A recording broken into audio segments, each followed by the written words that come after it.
Well, as you can see from this image right here, that this is a mighty explosion at the end of a tunnel of development of siege artillery. Actually, this fort is known as Fort Pulaski. And so Fort Pulaski, as a result of all that cannonading, this is what's going to happen to it. This fort was thought to be impregnable by artillery, from artillery. And so what does this battle mean to us? Well, number one, it's going to close the port of Savannah. That's why this fort was built on Cockspur Island to begin with, to guard the riverine approaches to Savannah. Now, Savannah is just upriver from Fort Pulaski. Fort Pulaski is located on what's called Tybee Roads, and Tybee Roads empties in, just like Hampton Roads, empties into the Atlantic Ocean. So you can understand the great import of this. I have to say that Savannah is one of the leading cities in the South. It really expands as a result of cotton. Number one, Sea Island cotton was shipped out from Savannah. However, they grew another type cotton that needed its seeds removed, and not far from Savannah is where Eli Whitney is going to invent the cotton gin. Okay, so we can understand Savannah is a great cotton port. It also is a railway center. In fact, by being a railway center, it connects the Deep South with Richmond, Virginia. And of course, that big flow of supplies is very, very important. They have over 38 different industrial plants in Savannah. I know we all say that the South was not industrialized, but certain cities were indeed, and Savannah is one of them. Because it's such an important railroad center, it had repair shops for locomotives. It has 6 different shipyards that are along the riverfront. And so that means that the South needs to defend, well, America needed to defend Savannah. And so we'll recognize that capturing Savannah becomes very, very important to everyone at hand, primarily because of what it does to Savannah. Now, the capture thereof this fort is going to be as a result of a change in artillery. And that change in artillery is going to deal with rifling. Many of us all know about the impact of the rifled musket on the battlefield. The rifle cannon had even a greater impact. In fact, it could prove everyone's theories that forts like Pulaski were not impregnable. And everyone will say they are. And in fact, we'll talk about that as we go through the program. Fort Pulaski, where does it get its name? From the dashing Count Kasmir Pulaski. Now, he is born in Poland, of course, in 1745, excuse me. And with his birth, his father, Poland is actually part of the Poland-Lithuanian Commonwealth. So there's the Duke of Lithuania, there's the King of Poland. And the titles are used by both. But the nations decided to merge because of their dual interests in protecting themselves from the westward expansion of, guess what, the Cossacks, the Tartars, and then the Russians themselves.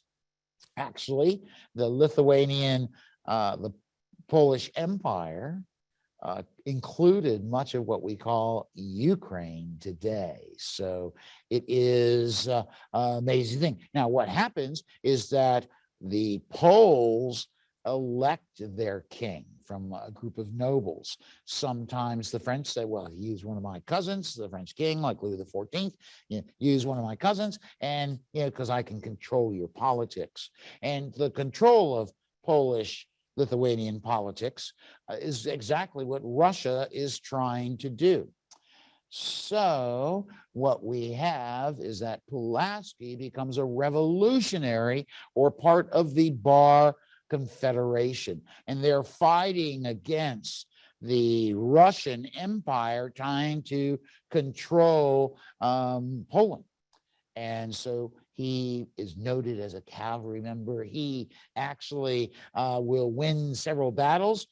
Sadly, he loses several battles. And as a result of that, he will actually in 1771 have to escape from Poland.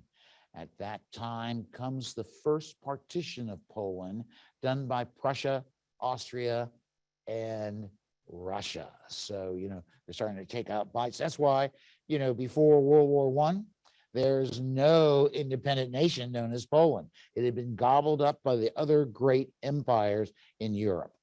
So anyway, when you lose a revolution, so to speak, you're got to leave town. And so Pulaski tries to find, what am I going to do? And so he goes to France. He's not allowed to join the French army. And eventually in 1777, he meets the Marquis de Lafayette as well as Benjamin Franklin.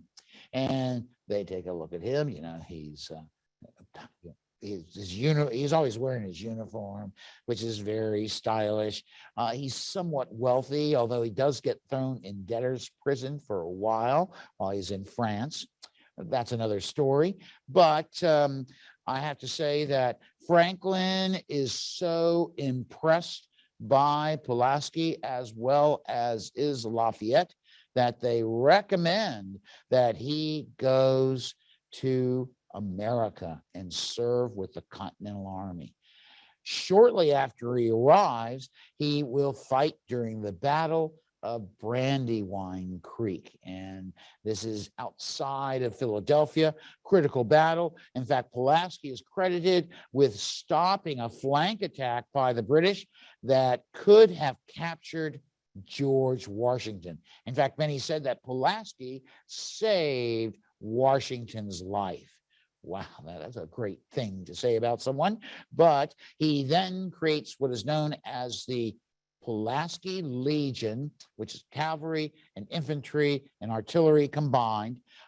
He will not get along with everyone in the Continental Army because he thinks he's a count and all that sort of stuff. He doesn't speak English very well. So some don't like his discipline that he tries to implant in the soldiers. So he shifted to the south and he's sent to Charleston. And when the British have occupied Savannah, they come up the coast to capture Charleston, and Pulaski blunts their assault, forces General Prevost back down into Georgia. This means to the Continental Army that, we need to go down and liberate Savannah. And actually, they're co-oping with the French Army and Navy. In fact, the French Army and Navy is led by Comte d'Estaing, and he actually has several regiments from Haiti that serve there at Savannah. Well, the French commander is not the best commander going, and he lays siege to Savannah. However, he gets worried about the hurricane season. So on October 9th, without great preparation, the Franco-American army will attack Savannah, and lo and behold, the attack falls apart, and Pulaski rides in the forefront of the battle, trying to rally. He's in command of both American and French cavalry at that time, tries to rally the people until he is killed by grape shot. He becomes an immediate hero.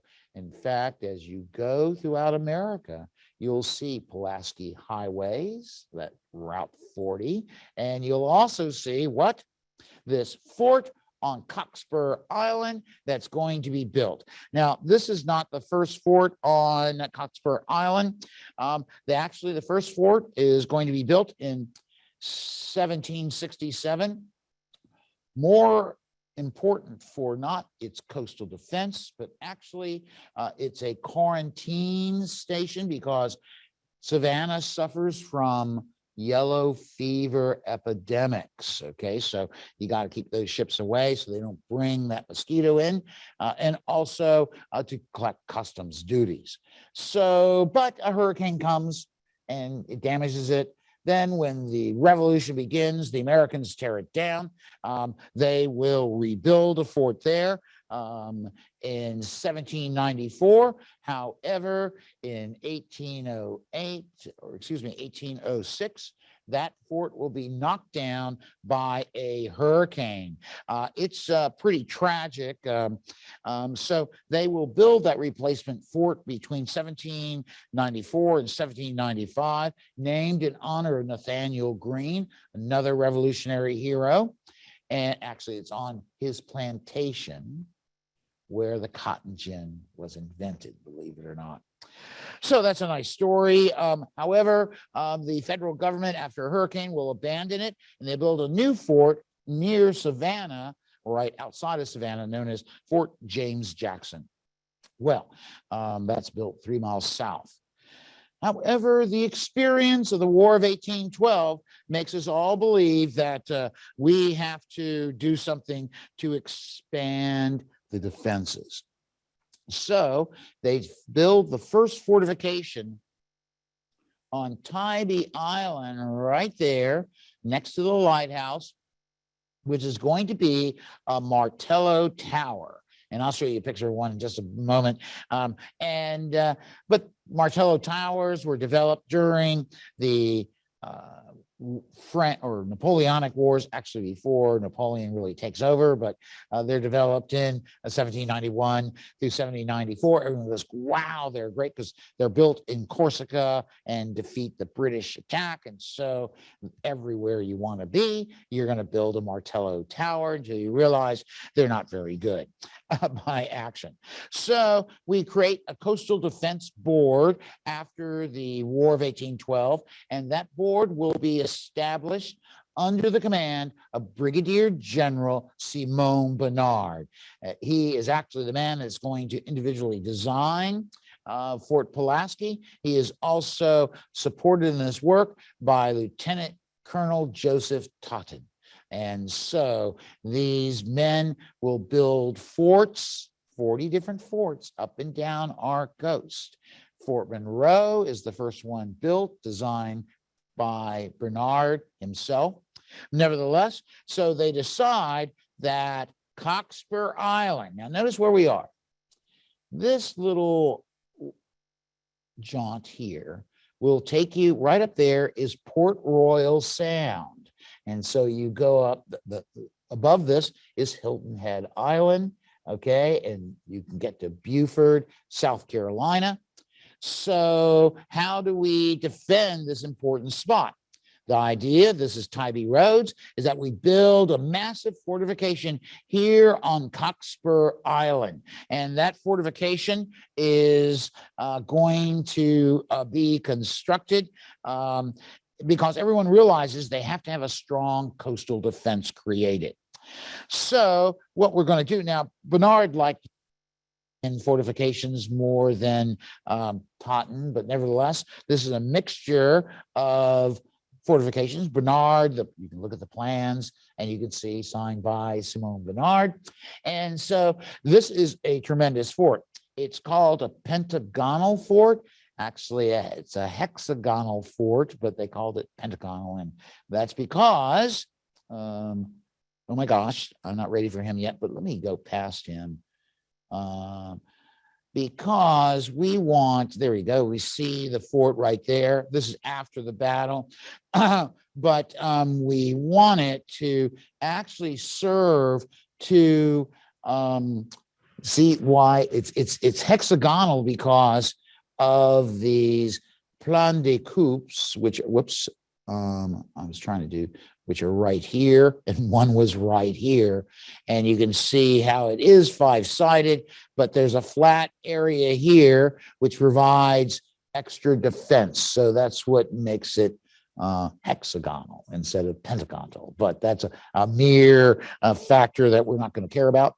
And so basically, the fort will be five-sided. It will also feature walls are 11.5-foot wide brickwork, right?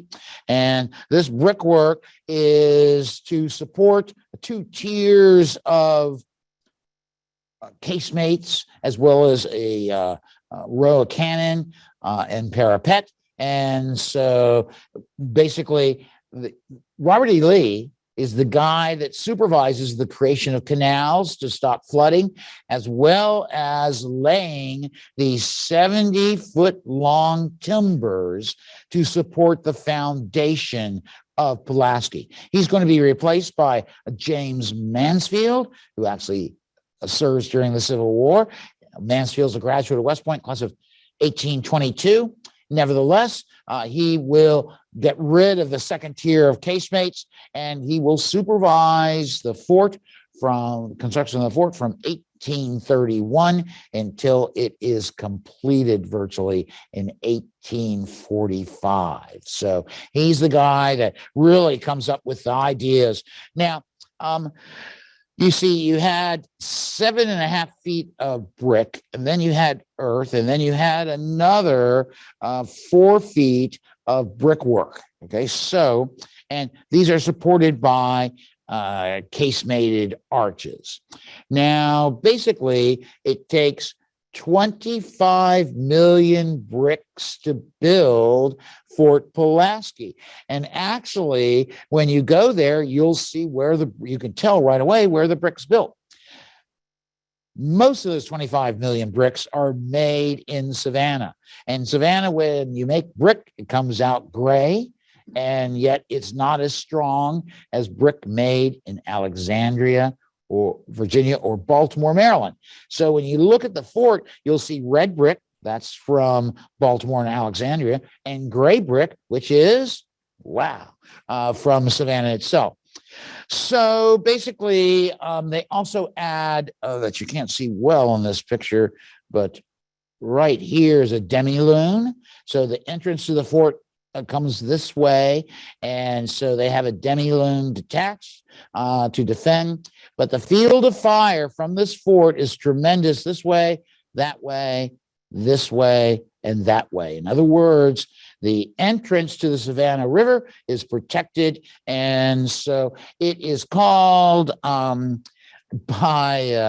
in fact, Joseph Totten, who was commander of the U.S. Army Chief of Engineers at the outbreak of the Civil War, he says that you might as well fire cannon at the Rocky Mountains than try to damage Fort Pulaski. Well, he's a little wrong with that idea, I have to say. And so basically, we will recognize that this fort now, I got to tell you, when they finish it, they don't fortify it. It's made to handle 140 guns, but they place a few guns in there, and it is actually maintained by 2 ordnance sergeants. So it's unmanned when the Civil War breaks out. And so Georgian troops are sent by Governor Joseph Brown to occupy the fort. And this is basically 16 days before Georgia left the Union. They knew the importance of the fort, and as a result of that, they will take over the fort, and actually it will be armed with 5 8-inch Columbiads, 4 10-inch Columbiads, 2 24-pounder Blakely rifles, 2 10-inch Seacoast mortars, and a 12-pounder howitzer. And that's all up on the parapet, those weapons. The casemates had 1 8-inch Columbiad and 4 32-pounder guns. Now, so The fort is going to be armed under the direction of Colonel Charles Olmstead, and there he is, and he is commander of the 1st Regiment of Georgia Volunteers, right? So he has 368 men and officers serving under him, but that's enough to defend a fort like Fort Pulaski. So Robert E. Lee, who in November, after the capture of Port Royal Sound, becomes commander of the Department of South Carolina, Georgia, and Florida. Really, it's all about coastal defense at the time. And he comes and visits Olmstead, standing up on the parapet near where the Blakely rifle is located now. He advises Olmstead to actually do certain things to the fort. He wants them to build timbers to protect the casemates from shot coming over the walls. He also digs trenches in the middle, so in case mortar shells come in, they won't roll across the parade field. And then he also encourages Olmstead to abandon a Confederate battery on Tybee Island. A small battery had been created there next to the Martello Tower. And actually, Lee is, they also build traverses on the parapet. They will also build little, they call them rat holes, but after they're bomb proof, so that you fire your gun, you think the enemy is going to fire back. So you go hide in your bomb proof. Once their shells come in, you know you got that much time to go back up, load your gun, and fire back at them. So Lee did all this stuff, and he looks at Olmstead after he advises him how to really defend the fort. He points at Tybee Island, and he says, Colonel, they will make it pretty warm for you with shells, but they cannot breach your walls at that distance. Now, the closest Tybee Island came to Fort Pulaski was 1,650 yards. Now, an average 32-pounder or 42-pounder Columbiad pre-war had a effective range of 700 yards. So Lee is right on target with what he thinks Fort Pulaski can do to defend. They will not break down your walls at that distance. And so Tybee Island ranges from being 1,600 yards to as much as 2.5 miles away from the Fort Pulaski. Now, Fort Pulaski is going to be a target. And in fact, as I said, Totten says you might as well bombard the Rocky Mountains, because the work could not be reduced in a month's firing with any number of manageable caliber guns. So everyone thinks this is not going to work very well. But the U.S. Army that has got the expeditionary force under the command of Brigadier General Thomas Sherman, no relation to William Tecumseh Sherman, but nevertheless, he goes to Port Royal with Samuel Francis DuPont, and they will, of course, capture the fort, starting that. And then basically what we see happening is that Sherman decides that when you're on Hilton Head Island, you are 15 miles away from, guess what? Fort Pulaski. And so he wants to organize, he's got 10,000 men. He wants to orchestrate a naval attack against Savannah, bypassing Fort Pulaski. DuPont says, wait a second, we can't do that because we don't know all the shoals. And we also realize that the tides are so changing in the Savannah River that it's too dangerous for me to take my ships up the river, my gunboats. So Sherman is really anxious. How am I going to get Fort Pulaski? His chief engineer of the U.S. Army Expeditionary Force, as it's called at that time, happens to be a West Pointer known as Captain Quincy Adams Gilmore.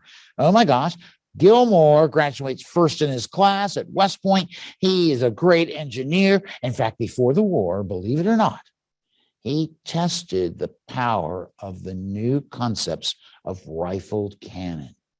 Now, rifle cannons had really been developed in the 1840s by Giovanni Gavetti of the Army of the Kingdom of Two Sicilies. The British will try to make a rifle cannon known as the Lancaster, but it's breech loading and they like to burst. That's a big problem because you have to have more pressure within your barrel to get that ball or projectile spinning out. So Gilmour in 1859 took a rifled 42-pounder, which had been rifled on the James pattern, and a 32-pounder rifled on the James pattern, and tested against a brick wall. And he found that the 42-pounder could penetrate with solid shot, could penetrate the wall 20 inches. The 32-pounder could penetrate 17 inches. And then he realized, well, if I also fire explosive shells at the same time, I'm going to create these larger holes. And so the smaller ones are from rifled guns. The bigger areas is where percussion shells will strike. And they timed them to explode right upon impact. So that would break up the brick. So Gilmour goes to Sherman and says, look, this is what we need to do. We can occupy Tybee Island and we can set up our batteries. And Sherman says, all that I can say to be done with guns is to shake the walls in a random manner. Gilmour says, give me a chance. Well, the Federals didn't have a lot of operations. It's almost impossible to attack this fort by land because it's marshy ground. And so right away, the Federals will occupy Tybee Island in late November. By late January, they have enough troops and everything to begin building their siege works. I want to tell you right now, to build on Tybee Island what we need, these are not exactly the type of earthworks, but that shows you a Columbiad gun that has been rifled. See the little banding on the back? That's a Parrott design rifling. The ones that Gilmour has are going to be, of course, this is the battery. And that's the Blakely gun right in front of us. And that is where approximately Lee stood to say they could cause you some trouble over there. But instead, and you got to realize people like Lee, they studied brick fortification. He built brick fortifications. He worked on Fort Pulaski. He was the first engineer to work on it. He worked on Fort Monroe. He worked on Fort Carroll in Baltimore Harbor. So they all knew that smoothbore siege artillery could not damage brick walls in an effective way. So he's a little wrong about that. So you can see where Fort Pulaski is, and the batteries are going to be built along here. 2.5 miles of batteries are going to be created. Now, those batteries, I have to tell you, are going to be, the first battery they build is actually not on Tybee Island. There's the Martello Tower that was there. The Federals said, well, we don't need that. And so it's left standing. In fact, it was standing until the early part of the 20th century when they tore it down. That's the lighthouse. That was a really important feature. There is Thomas Sherman. I don't have the hair to do that hairdo, but there is Quincy Adams Gilmore, right? And so basically, his batteries, as you can see from this map, are going to run down this way. And actually, Gilmour wrote a chart that was hard to reproduce. So that's why I don't have it in this show. But basically, he designs, now, to bring his cannon and all the supplies, they have to put the stuff on rafts and at high tide run those rafts up the shore, and then they had to build corduroy roads to take them to the various batteries. Now, a seacoast mortar, and they have 13-inch seacoast mortars, I will tell you right now, they weigh 17,000 pounds.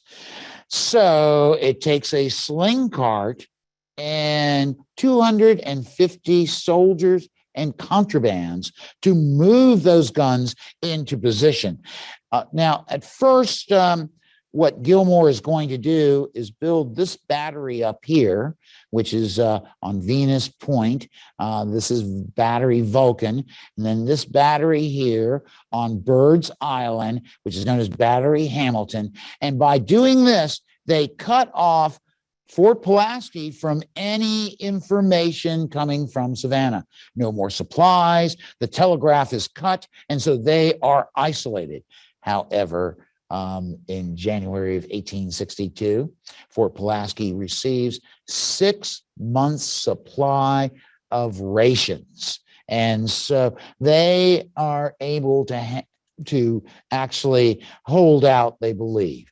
Now, each one of these gun emplacements are designed to do certain things.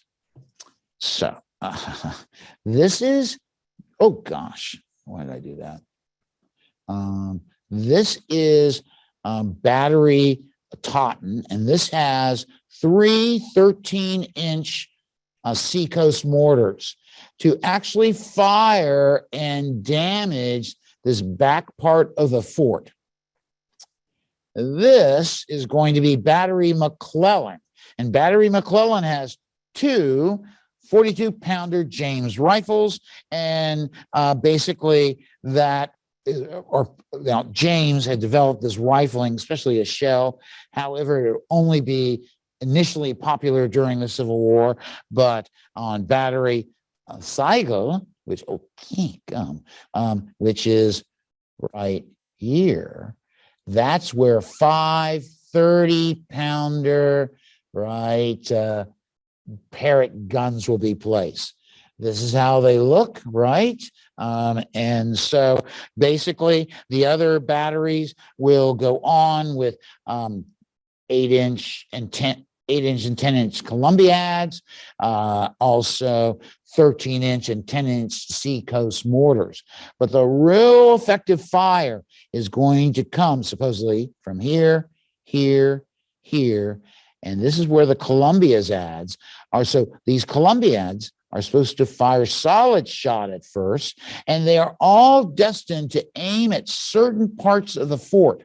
So you have concentrated fire, and you're not supposed to move your fire until you have effectively damaged the fort. So the first job is to knock the guns off the barbette, then to damage the casemated wall, especially this pan coupe that's right here. And so once they saw the parapet not working, the Columbiads were supposed to switch to shell so that they worked in concert with the James and Parrott rifles hitting at the same spot. And so your end result is not going to be good. There's a seacoast mortar. This is going to be the result. Now, I have to tell you that basically Battery McClellan is 1,650 yards from the fort. A range of a James rifle is over 2 miles. Oh my gosh, Battery Seigel is 1,670 yards, and their range is approximately 2.5 miles. With limited accuracy. Now they're firing about a mile distance at Pulaski. And this is what this combination of fire is going to result in. Basically, Gilmour had planned it to the point. Now, on April 8th, everything is in place. And so basically, the next day, April 9th, it rains, heavy rain squalls go across the area, so they can't open fire. The next day, April 10th, is a beautiful day, as expected. And the new commander who took the place of Thomas Sherman, because Thomas Sherman didn't get along with the commander of the South Atlantic Blockading Squadron, DuPont. And so he's replaced by David Hunter, nicknamed Black Dave Hunter, West Point graduate, 1822. And so he is going to send an ultimatum to Fort Pulaski. And he says that I demand the immediate surrender and restoration of Fort Pulaski to the authority and possession of the United States. Olmstead replied, I am here to defend the fort, not to surrender it.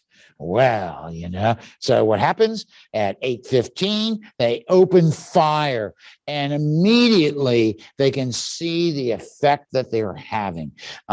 They said that at one time that the fort was shrouded by a pinkish gray dust. And that's, of course, brick dust. The bricks fall. Look how the bricks just tumble down into the moat. So actually, if you want to lead a land attack, that's pretty easy to go right up into the fort itself. This is what the fort looks like under now. Look at this damage. This is tremendous what this new style of warfare can do. So this picture shows us the demi-lume and also the pentagonal sides. These are the basically what makes it into a hexagonal fort. But they'll call it a Pentagon fort nevertheless. So in essence, the bombardment, as you can see from this picture, is unrelenting. It stops by the evening of April 10th. However, already at that time, the Confederates have noticed that one of their casemates have been opened up by the Union's fire. And I mean opened up. I mean, see the holes? Those are 30 feet wide. By the next day, the Union continued their bombardment. During the night, Olmstead remounts his guns, has some effect in firing at the Union, but eventually all their guns in Barbette are going to be dismounted. There are two holes that are 30 feet wide, and one of them gives you an opportunity to fire a direct shot into, guess what? The powder magazine. And when Gilmour recognizes this, Olmstead recognizes this, he surrenders the fort. And in his surrender, he is going to give up 47 cannons, 70,000 shot and shell, 40,000 pounds of gunpowder. And part of that gunpowder is located right through that hole on the other side of the fort. So in essence, the gunpowder is going to be stored back over here. This is where it's holed right there. And so you imagine a shot going, yay. And that was the great fear.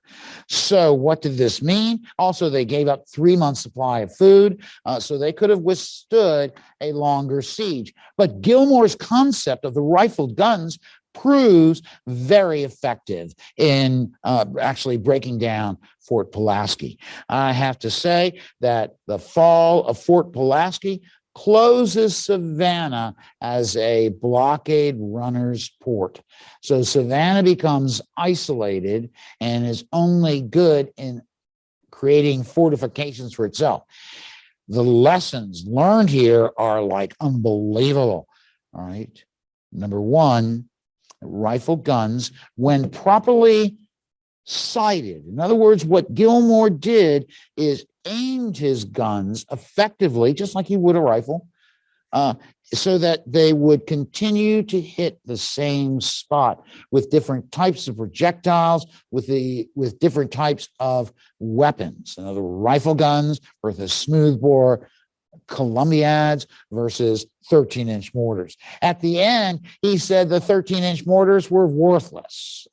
However, we learned that the 30-pounder Parrott was the gun of the future.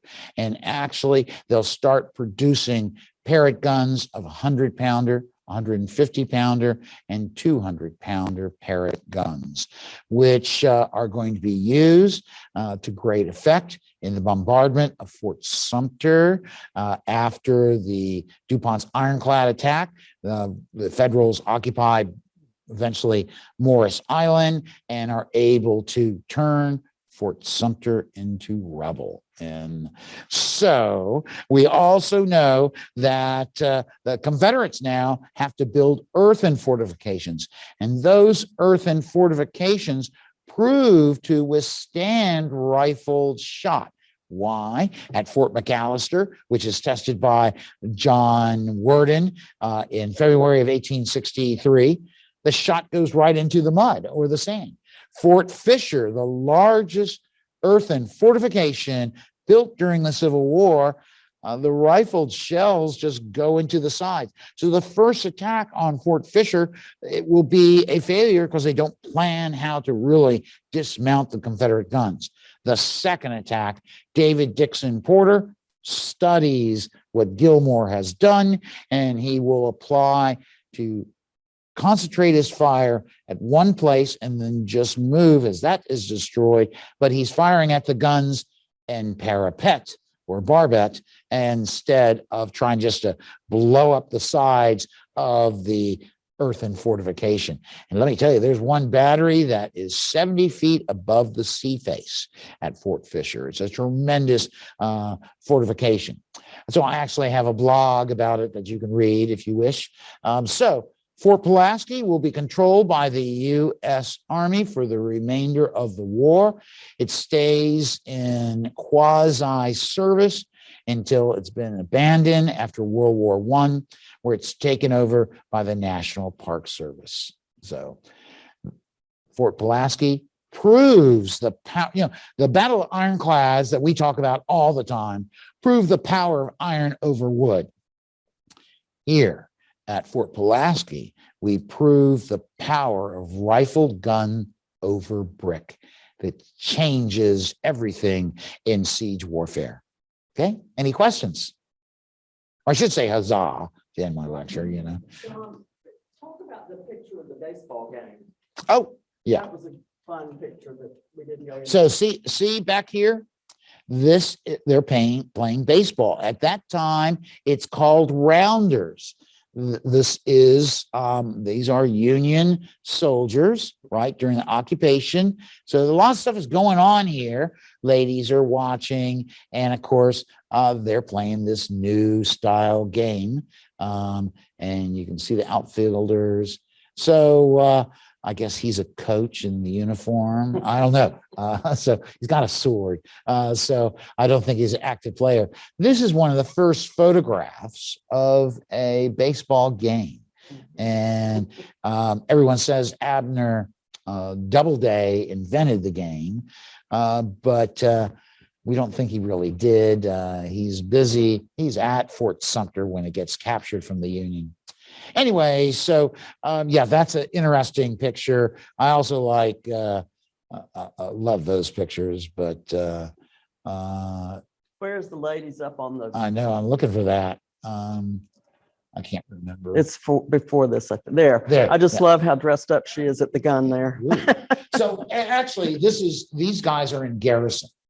And so if you're an officer in garrison, you had quarters and you could have your spouses join you and your whole family. This is not an active place because how can the Confederates attack it?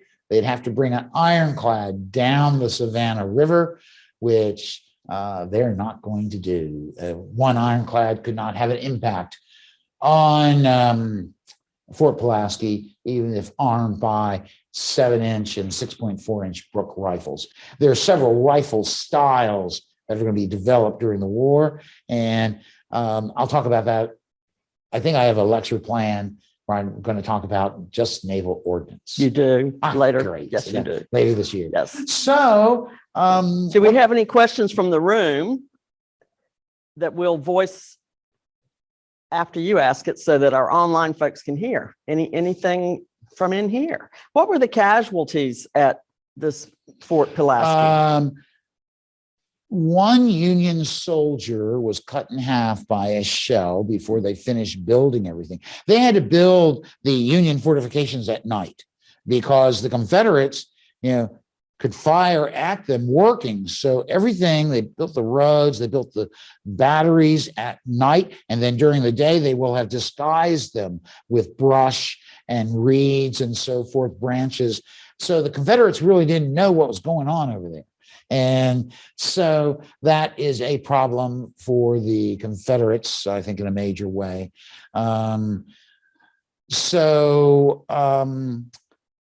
Confederate was mortally wounded. That's it? That's it. It's well, amazing. you see, the way you design these forts is that you have the casemates. And if you go into a casemate is a bomb-proof. Then now these have all been changed, but basically you have little traverses that are built by the Federals and or the Confederates so that it stops shot coming into the cannon from the sides.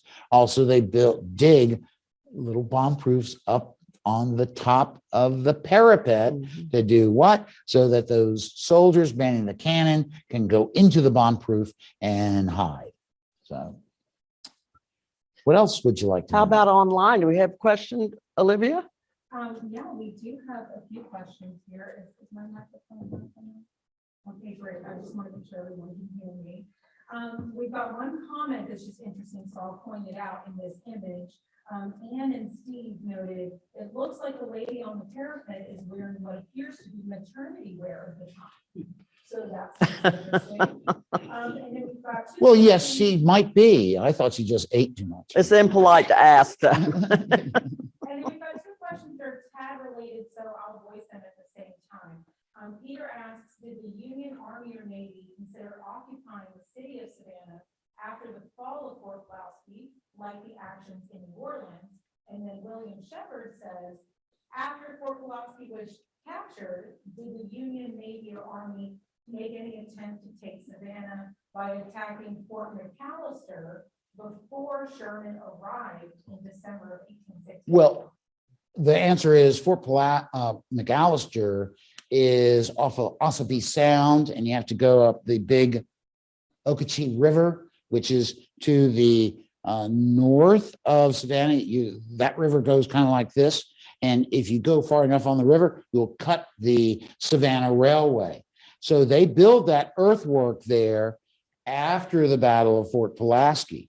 The Union responsibilities for the South Atlantic blockading squadron were such that they had to blockade Charleston, and Charleston was one of those major blockade havens.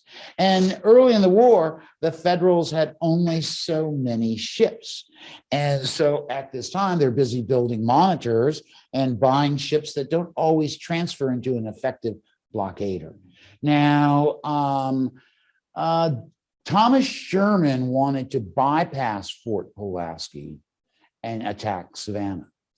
Now, ever since they started building or transforming the Merrimack into the CSS Virginia, you had what was called iron fever. And so they started to build ironclads throughout the South.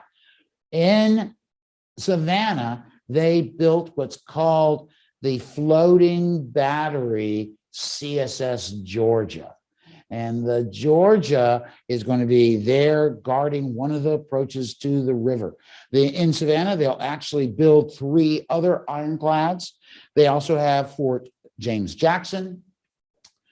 So, whereas New Orleans, the defense of New Orleans was all based on those lower forts. And those lower forts, once passed, there was nothing to stop them. The garrison of New Orleans had been shifted to go with the Army of Tennessee. So they really had no ability to defend New Orleans once those forts are passed. Now, also, you got to realize Farragut figures out I can pass any fort because I got steam power. I'm going to put iron chains down the side of my ship, and so that I'm quasi ironclad. However, DuPont is not a believer in ironclads, as we discussed last week, and especially the monitor classes. So no, they never make that attempt. In fact, Savannah, because of the development of ironclads and earthen fortifications, will not fall until December of 1864, and that's by the land approach by William Tecumseh Sherman. Remember, he sends a telegram to Lincoln, Savannah is your Christmas present. And so, yay. So the answer is no, they never try to force the river. And the river is difficult because the Confederates also put in obstructions. And there are actually all these rivers that can end up at like Wilmington River, St. Mary's River, that can take you to Savannah one way or another. But the Confederates drop obstructions, and then they, of course, build ironclads. So I think the fear is that the obstructions, the tidal changes in the river, and the shoals made it very difficult to operate with sufficient ships. Also, that area below Savannah is nothing but marshes. And I've taken a tour boat through that all, and it's nothing but marshes, let me tell you. In fact, Fort Pulaski is, remember when you watched those movies when you were younger, maybe some of you all, and you remember the alligators in European boats? Well, actually, the first time I went to Fort Pulaski, maybe I was 8 years or 9 years old, and I saw the alligators in the boat. And going, oh my God, it's true. And they're still there last time I went. And so, We have a couple more questions. Let's see. Next one is Tim Noonan wants to know how many Confederates surrendered and where did they go? Were they ever in prison? yes, they were. I went to Fort Warren up in Boston Harbor. They were exchanged very quickly. And Colonel Olmstead, particularly, and his unit will end up serving in the defenses of Charleston. So. All right, one more here. Joe Atkins wants to know if you can discuss the use of the fort after Union occupation and the use of the fort as a military prison for Confederate officers. Right. This is where the Immortal 600 were imprisoned. And these are Confederate officers who had less than proper treatment. And so, they were troublesome prisoners. And so that's why they were taken to such an isolated place like Fort Pulaski. And I forget the exact number of them that died there, but it was over 15%. And so that's what the Immortal 600 is all about. Basically, they will build a coastal defense fortification in 1898 on Tybee Island. Pulaski is just a support system. They do not change it with coastal artillery guns, which happens on many forts. You go to Fort Morgan, go to Fort Sumter, they all have these concrete batteries that are going to be changed. That doesn't happen at Fort Pulaski. So it has limited other usage after the expansion of new style of coast artillery defenses. And so it is activated during the Spanish-American War, and it is activated during World War I. After that, it's a long way away from Savannah, and it's got alligators. So, but then all of a sudden, Tybee Island will become a resort island. In fact, it's got great beaches. And so actually, when you're driving out to Fort Pulaski, you take this left, you go to Pulaski, you keep going straight. Guess what? You get to go to Tybee Island beaches, which is I liked them anyway. Okay. We have one more question. Mike wants to know, how did the surrender of Fort Pulaski to the Union forces affect nearby Old Fort Jackson near Savannah? All they did is Fort Jackson was designed so that you couldn't put dirt on the sides of it. And so Fort Jackson will remain as it is. They build several other batteries nearby that are earthen to slow any advance of Union vessels. Once they have the CSS Georgia in the water, they feel pretty protected. They don't realize that, oh my gosh, a rifled gun can actually cause an ironclad a lot of trouble. You know, if it can go through brick, it can go through iron. And they developed new guns to actually counter Confederate casemated ironclads. 100-pounder Parrots could do it, and 15-inch Dahlgrens. But they are very passive in their defense because they feel confident that the Federal cannot bring enough ships up the river, and they'd have to bring transports and land them. In every landing site, there's a battery. And then there's the CSS Georgia, then the Midgeville, then the Savannah, then the Atlanta. So all these ships mean that any invasion would be countered. So just like Charleston, Savannah could not be taken by sea, but surely by land attack. Advance, John, to where you can Oh, yeah, wow. have your info. If you have a question that comes up later, John's email is up here at the end, johncorstein@gmail.com. Oh, thank you. There you go. That's not John. That is Mr. Jeffers. But on Lieutenant, sorry. On May 6th will be John's next lecture here. Be a fascinating story about Samuel Chapman Armstrong, who was from Hawaii, went to Williams College, became an avid abolitionist, joined the Freedmen's Bureau. You missed something. Wait.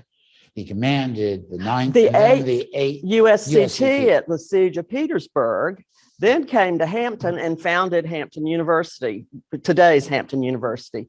He is a fascinating man, and I know John will share much more factually about him than I just did. But we welcome you to join us on May 6th. We appreciate your being with us today, and have a great weekend. Thank you all. Huzzah!